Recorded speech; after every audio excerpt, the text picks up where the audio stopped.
We pick new Big 12 games. We pick old Big 12 games. So we invite our friends like BYU Mitch, who plays Baylor this week in the Mitch Fortner Bowl. Oh, my God. At McLean Stadium in Waco. Let's just start there. How about that? The Mitch Fortner Bowl, number 19 BYU at 5-1, travels to 5-1 Baylor. Baylor is a 6-point home favorite. Who do you have? Oh, my God.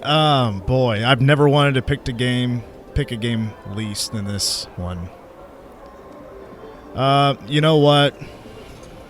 Baylor. 6 points is a tough one for me. I think Baylor wins the game. I think BYU came down to earth a bit last week. They were certainly humbled by Boise. I think BYU is rock solid. I just don't think that they're anything special, and that's kind of what I think of Baylor, too.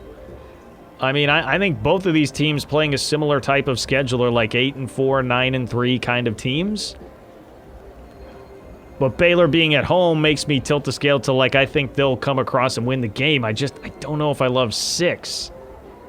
I feel better about Baylor. Take your Cougars. I'm going to take Baylor. I feel slightly better about Baylor as a team right now, I think, than I do BYU. So I'm going to go Baylor by a touchdown by 7. But that is not one that I would touch if I were betting my actual hard-earned cash on it. All right, let's reverse back. That's at 2:30 on ESPN. 11 a.m. on Fox.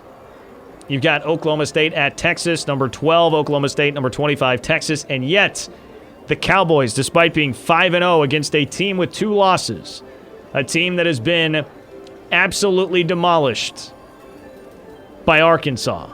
Oklahoma State is a 4-point underdog here. Texas, the favorite by 4 at home. I'm going to say, God, do I trust Texas, man?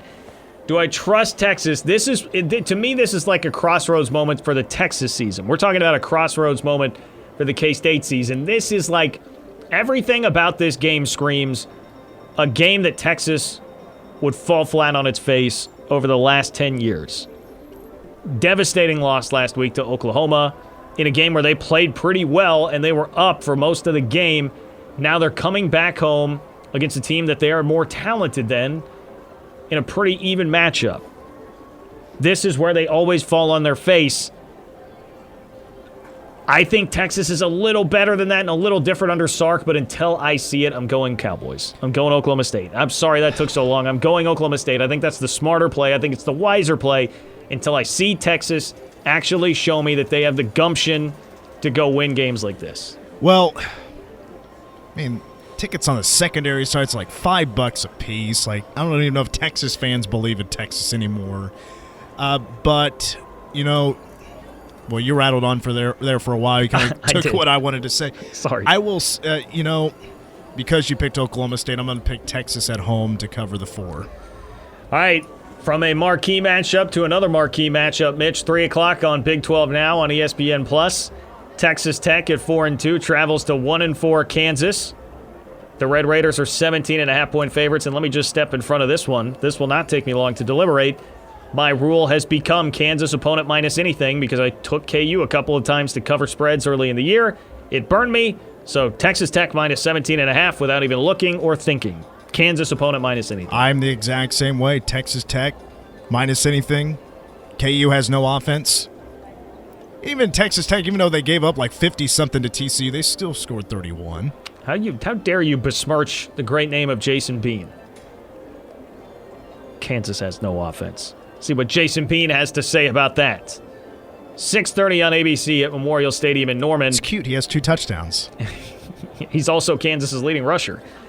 TCU, it travels to number 4 Oklahoma, 3-2 TCU, 6-0 Oklahoma. OU 13.5-point favorites, so it's a pretty steep line for the way Oklahoma has been playing this year. Now, there's also a lot of drama in Norman this week with the quarterback thing and the spying student reporter.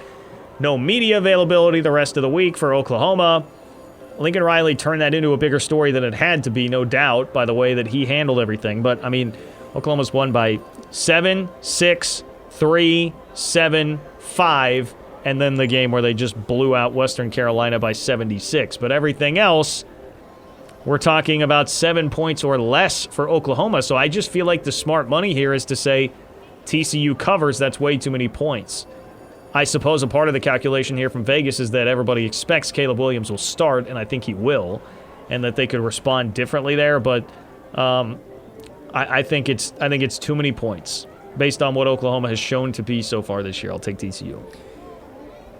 I'm taking Oklahoma. Plus, make that minus 13.5. With Caleb Williams starting, it's going to be a different team. No more close victories for Oklahoma. Now they're going to start branching out and having 2-score, 3-score victories. And why not start with TCU at home? Give me the Sooners. 6:30 on ESPN2. Who in the hell does Vegas think they are?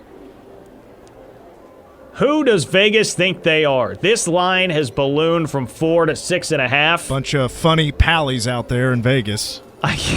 Yes.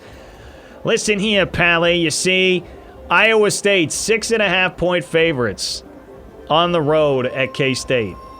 In the words of my friends Dan Rubenstein and Ty Hildebrand from the Solid Verbal, this is your Yakko's home dog of the week right here. K-State getting 6.5 at home against Iowa State when the Cats have won 11 of the last 13 against Iowa State, have absolutely, sans last year, absolutely dominated this series. Even the 2018 team that was not good, was done. Bill Snyder's career was coming to an end in 2018. That team jumped out to a massive lead in Ames. No. I do not even need to think about this. I do not even have to give you a total prediction on the game, but K-State ain't losing by more than 6.5. I'll tell you that right now. I totally agree with that. I'm taking the Cats. I'm taking the Cats to win outright, of course. It's Farmageddon. It's at Bill Snyder Family Stadium. It's a place where Iowa State hasn't won since the Ron Prince era, if I remember correctly. And so I'm taking the Cats. It doesn't matter what they're down. Cats win all day by 90.